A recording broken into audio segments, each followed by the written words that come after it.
कुशीत वसला साताऱ्याचा दरारा, सह्याद्रीच्या कुशीत वसला साताऱ्याचा दरारा. इतिहासाच्या पानापानात धैर्य त्यागाचा नजारा, इतिहासाच्या पानापानात धैर्य त्यागाचा नजारा. शिवछत्रपतींची पवित्र भूमी, वीरांची कारकीर्द, शिवछत्रपतींची पवित्र भूमी, वीरांची कारकीर्द, साताऱ्याची महती गाते. जपूया वारसांचा दरारा, जपूया वारसांचा दरारा. अशा राजधानीत जन्मलेली मी कशी समीर सय्यद, सर्वांनी व्यासपीठावर आरूढ झालेले अधीक्षक, समीक्षक व परीक्षक यांना वंदन करून मी आज तुम्हाला माझा सातारा जिल्हा याविषयी मनोगत व्यक्त करणार आहे. मित्रांनो, सातारा शहराचे नाव किती सुंदर आहे. 7 टेकड्यांनी वेढलेले शहर म्हणून त्याला सातारा हे नाव मिळाले. या 7 टेकड्यांच्या मध्यभागी उभा हा अजिंक्य तारा. सातारा म्हणजे सह्याद्रीचा गर्व शिखर. एकीकडे कोयना घाटांनी नसलेला हिरवेगार दरे, तर दुसरीकडे पठाराच्या अंगावर भाणारे थंड वारे. जणू आई निसर्गाने स्वतःच्या ममतेने घडवलेला हा प्रदेश.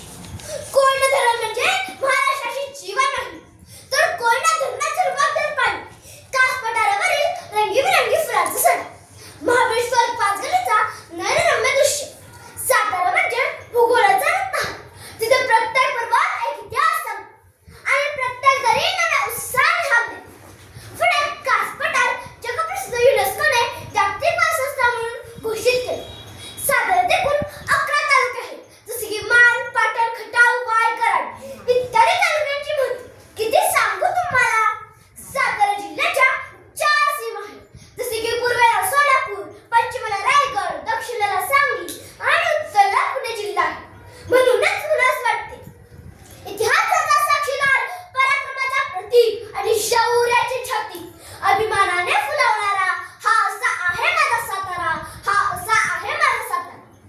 साताऱ्याचा ऐतिहासिक वारसा म्हणजे पराक्रमाच्या ज्वालांचे साम्राज्य.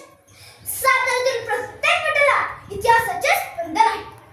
अजिंक्य नावाप्रमाणे अजिंक्य तारा, सज्जनाचे सुंग लाभलेला सज्जनगड, पराक्रमाची प्रचिती देणारा प्रतापगड. अशा एक नाही तर अनेक किल्ल्यांची महती सांगणारे अनेक किल्ले आहेत.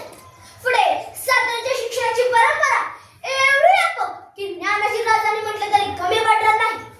आशिया खंडात सर्वात मोठी मानली जाणारी रयत शिक्षण संस्थेची पायामुळे या साताऱ्यात डॉक्टर कर्मवीर भाऊराव पाटील यांनी रुजवली. त्यामुळे महाराष्ट्राला लाखो विद्यार्थी, वैज्ञानिक, कलाकार मिळाले आणि त्यांना घडवणारे शिक्षक, गुरु, संस्थापक हे जणू ज्ञानाचे शिल्पकार आहेत. म्हणूनच म्हणतात की हा तोच सातारा जिथे छत्रपती शिवाजी महाराजांची राजवट सिरवली, हा तोच सातारा जिथे छत्रपती संभाजी महाराजांचा धैर्याचा उपाय